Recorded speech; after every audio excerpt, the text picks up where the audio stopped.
Salam, mən Tural. Deməli, bugünkü Tarlı Podkast layihəmizin birinci bölümüdür və bugün rezonansdan, enerjidən, affirmasiyalar və bununla bağlı olan şeylərdən danışacağım. Eyni zamanda Rezonans qanunu kitabını görürsünüz, onu tanıdacağım sizə. Pierre Frank'ın, Alman yazıçının kitabıdır. Ümumiyyətlə, yəni rezonansdan danışır kitabda. Təbii ki, rezonansın nə olduğu, yəni rezonans bir əks-səda, titrəşimdir. Ümumiyyətlə gördüyümüz, toxunduğumuz, hiss etdiyimiz hər şeyin bir titrəşimi var. Bunu illər əvvəl Tesla da deyibdi. O fizika qanunlarına əsasən demişdi ki, yəni hər şeyin bir titrəşimi var. Yəni burada da kitabda deyildiyi kimi rezonans ümumiyyətlə hər şeyin titrəşimidir. Bitkilərin, heyvanların, insanların, hətta əşyaların belə titrəşimi olduğunu deyir. Və belə bir şey var ki, ümumiyyətlə, yəni yəqin ki, çox yerdə eşitmisiniz, şahidi olmusunuz. Bu titrəşimlər bir-birini çəkən bir şeylərdir. Yəni pozitiv pozitivi çəkir, negativ negativi çəkir. Siz əgər pozitiv titrəşimlərdəsinizsə, həyatınıza pozitiv insanları, pozitiv hadisələri, ümumiyyətlə bütün pozitiv hər şeyi cəlb edəcəksiniz. Amma əgər siz təbii ki, negativ titrəşimlərdə olsaz, məsələn əsəbi olduqda və yaxud da ki, hər şeyi negativ düşündükdə, artıq başlayır həyatınıza negativ şeylər gəlməyə, negativ insanlar, negativ hadisələr, negativ, başqa negativ olan bir şeylər sizin həyatınıza gəlir. Sonra deməli nədən danışır müəllif? Eyni zamanda deyir ki, məsələn, bax, tutaq ki, siz pozitivsiz və bir pozitiv münasibət istəyirsiniz düşüncənizdə, öz istədiyiniz kimi də, belə deyim. Başlayırsınız onun haqqında yaxşı şeylər düşünməyə və artıq görürsünüz ki, bir müddətdən sonra pozitiv insan həyatınızdadır və yaxud da bir pozitiv dost istəyirsiniz də, özünüz kimi. Özünüz çox şənsiz, deyirsiniz, gülürsünüz, əylənirsiniz, zarafat eləyirsiniz və bir müddətdən sonra görəcəksiniz ki, o sizin dostunuz da, yəni sizin həyatınızda gələn dostunuz da elə olub. Və yaxud da ki, məsələn, neytral bir dənə dostunuza kömək edə bilərsiniz öz pozitivliyinizlə. Yəqin ki, şahid olmusunuz, məsələn, özünüz bir görüşə gedirsiniz, özünüz o görüşdə daha pozitivsiniz də, proaktiv tərəf, belə deyək.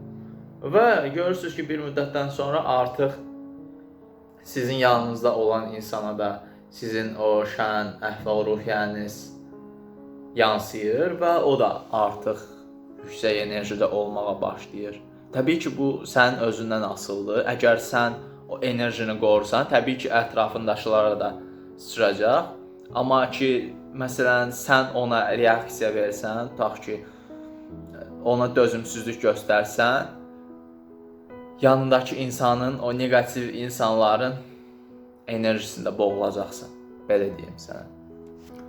Müəllif deyir ki, istədiyin hər şeyə ürəkdən inanmalısan. Yəni bu bizim çox vaxt eşitdiyimiz bir sözdür. Həm ürəkdə, həm beyində, yəni inanmaq bacarmağın yarısıdır. Bu bəlkə də enerji məsələsidir, elə. Ona görə çox deyirlər ki, sən bir şeyə inanmalısan. Yəni 50%-ni, inanaraq 50%-ni artıq yolun qət edirsən. Burada belə bir şey var. Deməli, kitabda çox maraqlı araşdırmalar var. Bir araşdırmada deyir ki, ürəyin təsiri beyindən daha güclüdür. Yəni sən bir şey istəyirsənsə, onu ürəkdən istəməlisən. Ürəyin elektrik sahəsi beyindən 60 dəfə, maqnit sahəsi isə 5000 dəfə böyükdür. Gör nə qədər yəni böyükdür də. Ürəyimizlə əgər biz həqiqətən də istəsək, təsir edə bilərik. həm insanlara təsir edə bilərsən, həm ətraf mühitə təsir edə bilərsən, həm hər şeyə təsir etmək mümkün. Yəni dünyaya belə təsir edə bilərsən. Yəni bu kitabda elə bir şey var. Deyir ki, ümumiyyətlə özünü dəyişərək dünyanı dəyişə bilərsən. Deməli, bundan əlavə Rusiyada alimlər var imiş. Bunlar araşdırma aparırlar. Fotonları bir qaba qoyurlar, deməli, bir borunun içinə.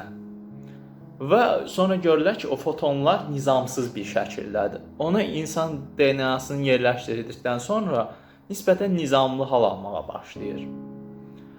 Və bir də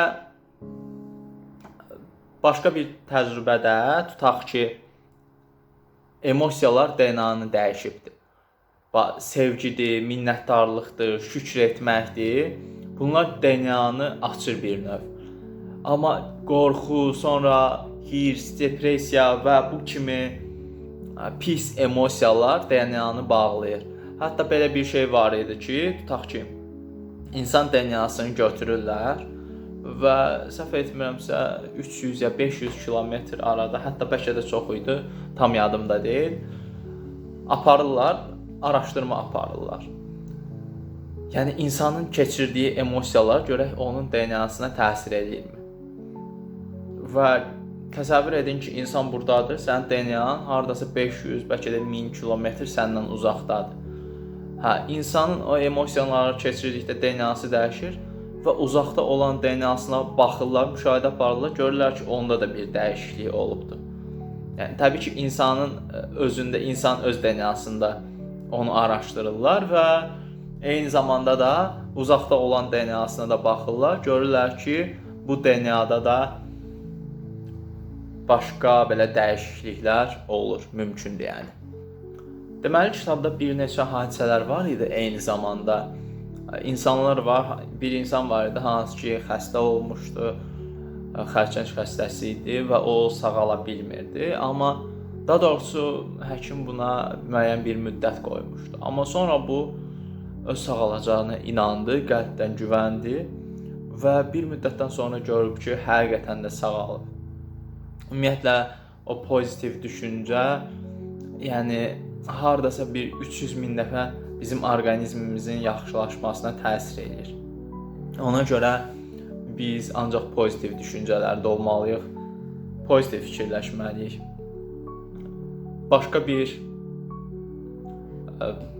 bir qız yazır ki, deyir, bəs bu yaxşı bir münasibət axtarırmış və başlayıb bu Pierre Franka yazmağa, məsləhət almağa məsləhət verir və yavaş-yavaş öz düşüncələrini pozitivləşdirib, şükür etməyə başlayıb, olduğunla yetinməyə başlayıb və bir müddətdən sonra görüb ki, qarşısına yaxşı bir insan çıxır və tam da istədiyi kimi bir insan, ondan sonra evlənib bu adamla. Və yəni gördüyünüz kimi burada da bir pozitiv düşünür və hər şeydə pozitiv olaraq irəliləyir. Sonra deməli müəllifin dediyi üsullardan bəziləri praktik idi. Praktik necə? Yəni afirmasiyalar. Afirmasiyalar bildiyiniz kimi ən güclü vasitələrdən biridir şuuraltıya işləmək üçün. Yəni bizim ümumiyyətlə uşaqlıqdan, sonra böyüdükdə və s. anlarda elə bil ki, necə deyim, şuuraltımızda olan kiçik, xoşagəlməz hadisələr və yaxud da başqa bir psixolojik travmalarmı desəm, bu kimi hadisələr qalır.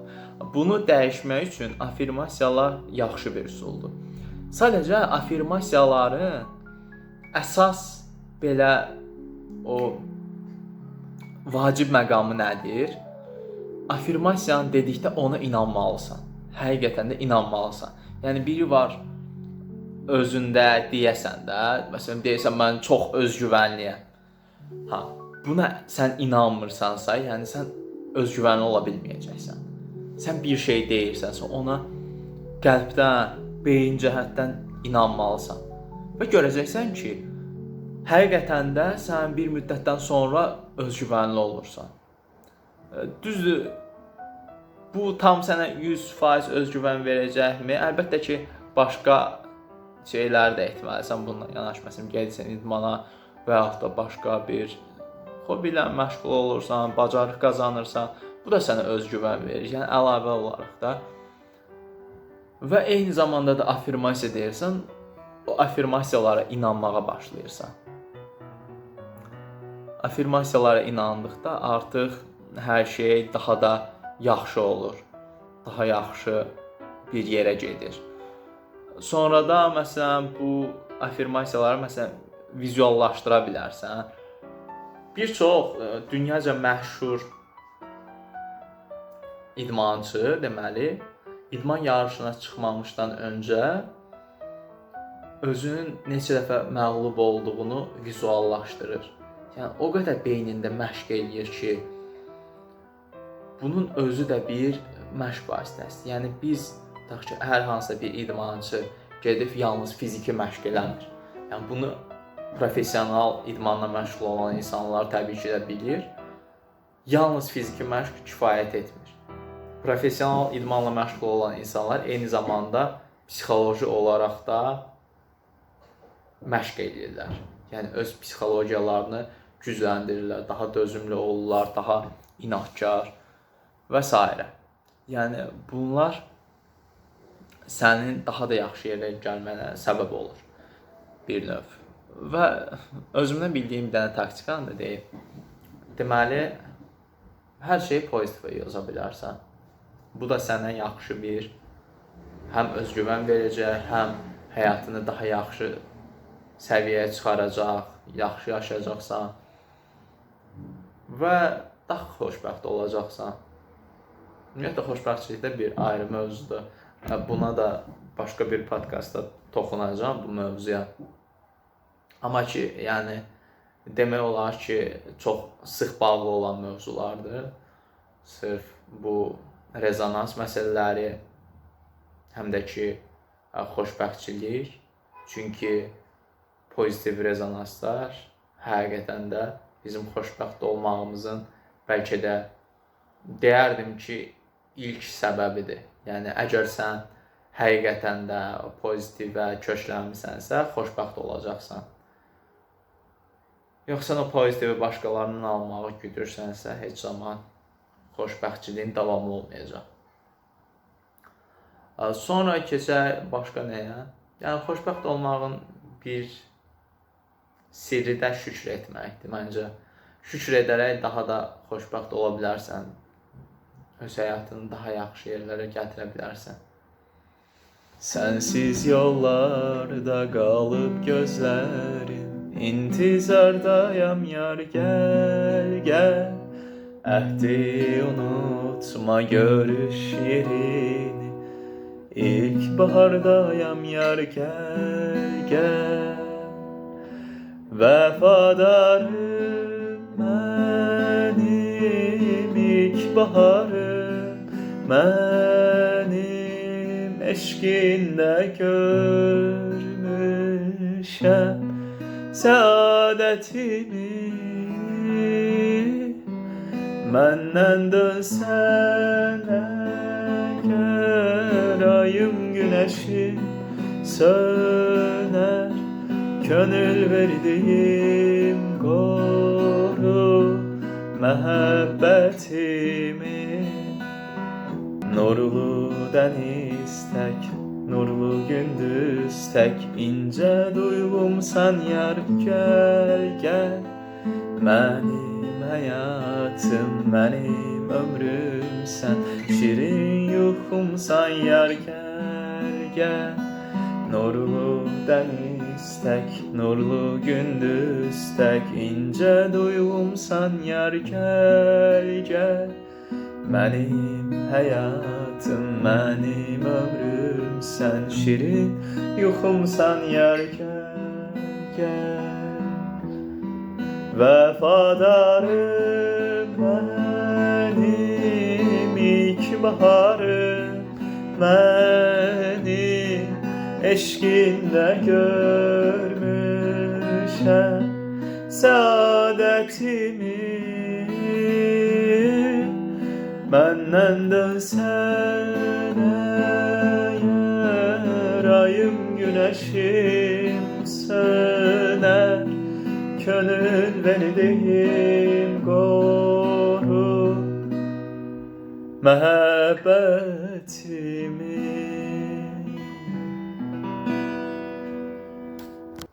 Biz xoşbəxt olmaq üçün çox vaxt gözləyirik ki, bizə xarici amillər təsir eləsin. Yəni hardansa bir xoşbəxtçilik gözləyirik. Amma halbuki sən onu daxilində tapmalısan. O xoşbəxtçilik sənin daxilindədir. Yəni başqa yerlərdə axtarmağa ehtiyac yoxdur.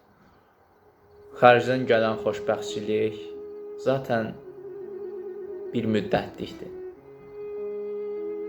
Yəni bir müddətdən sonra bu tükənəcək. Onun üçün də ən yaxşısı sən öz xoşbəxtçiliyini öz daxilində axtar. Və kitabdan sonuncu bir məsələyə toxunmaq istəyirəm. Ən yadda qalan məqamı Maharishi effekti idi. Deməli, Maharishi bir tədqiqatçıdır və bu adam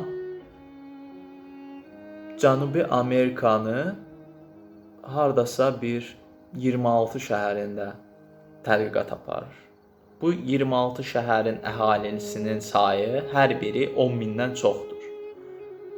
Tədqiqatın mahiyyəti isə nədir? Adam deyir ki, əhalinin 1%-ni dəyişməklə biz ölkədə baş verən cinayətlərin, zorakılığın, avtoqəzaların qarşısını ala bilərik. Sonradan başlayırlar bu tədqiqatı aparmağa.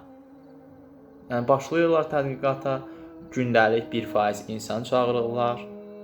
Bir müddət bu insanlar Maharishinin transendental meditasiyası ilə məşğul olurlar və bir müddətdən sonra görürlər ki, həqiqətən də bu fayda verir. Fayda verdikdə, yəni fayda dedikdə nə nəzərdə tuturam? Sonradan ölçürlər cinayətləri, zorakılıq hallarını və görürlər ki, həqiqətən də əhəmiyyətli dərəcədə azalma baş verir. Bundan sonra 1980-ci illərdə Livanla İsrail arasında bir müharibə olub. Müharibədə terror aktları, yəni müharibənin vurduğu zərərlər və s. yəni dəhşət çox uymuş. Ondan sonra düşünürlər ki, bu tədqiqatı burada da aparmalıdırlar. Tədqiqat aparırlar 1% insanlar üzərində. Görürlər ki, müharibədə atışmalar azalır, terror hadisələri azalır, avtoqəzalar, zorakılıqlar və digər şeylər azalır. Eyni zamanda həftənin günlərini, bayramları və s. digər təsir göstərə biləcək faktları da nəzərə alırlar və görürlər ki, həqiqətən bu azalır. Amma nə vaxt ki, bunun başını buraxırlar, artıq deyirlər ki, bəsdir də, tədqiqat dayandırılır. Görürlər ki, insanlar yenidən o qaydaya, o düzənə qayıdıblar geriyə. Nəsə, deyəcəklərim bu qədər. Çox sağ olun baxdığınız üçün minnətdaram. Və əvvəldə də dediyim kimi, əgər kitab qazanmaq istəyirsinizsə, altına şərh yazırsınız, öz fikirlərinizi yazırsınız, pozitiv düşüncələr, rezonanslarla bağlı və şərh yazan 500 nəfərdən bir nəfərə kitabı hədiyyə edəcəm. Amma kitab rus dilindədir, onu da nəzərə alın. Sağ olun.